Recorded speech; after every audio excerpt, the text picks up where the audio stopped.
Earlier this year, mum of three, Emma, was subjected to a torrent of vile abuse, which left her shaken and hurt. I was in a store with my two youngest children, and a woman was looking at me, and then she started shouting, "How can you be dressed like that? You've got to be a terrorist." My children were looking at me like, "Mum, what do we do?" So I just tried to usher them away. And she kept chasing me down the aisle, and she was saying, "Oh, you can't possibly be proud to be British." And the more I tried to get away from her, the more she kept coming towards me. And she spat in my face. Luckily, whoever she was with came and took her away. Not long before this dreadful incident, Emma, who was born and brought up in Plymouth, had converted to Islam. It was a life-changing decision, which she says has mostly made her feel happier and more at peace. But Emma was not prepared for the reaction it sparked from a minority of strangers as she went about her life. Just weeks later, she was in a service station with her family when she noticed a group of men giving her hostile looks.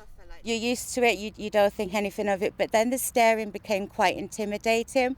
I actually called my oldest son and said, "Can you trace where I am? Can you track my phone? Because if anything happens to me, this was my last location." So you actually felt like in physical danger? Yeah. I felt really scared.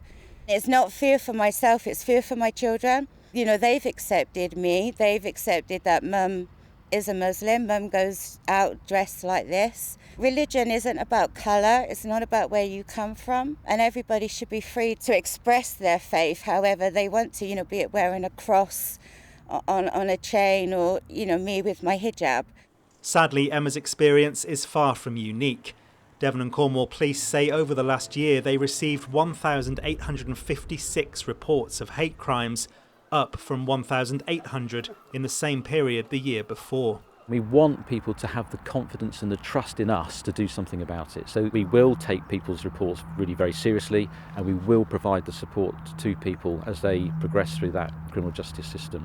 I think it's really important that people who are experiencing really any hate crime, but particularly racism and on grounds of religion, that they report it to the police, because actually statistics aren't always reflective of the actual true nature of racism, and that's something that we need to get more. We need to get more people reporting.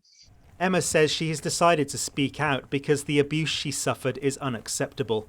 She hopes she can now focus on getting on with her life. Sam Blackledge, ITV News in Plymouth.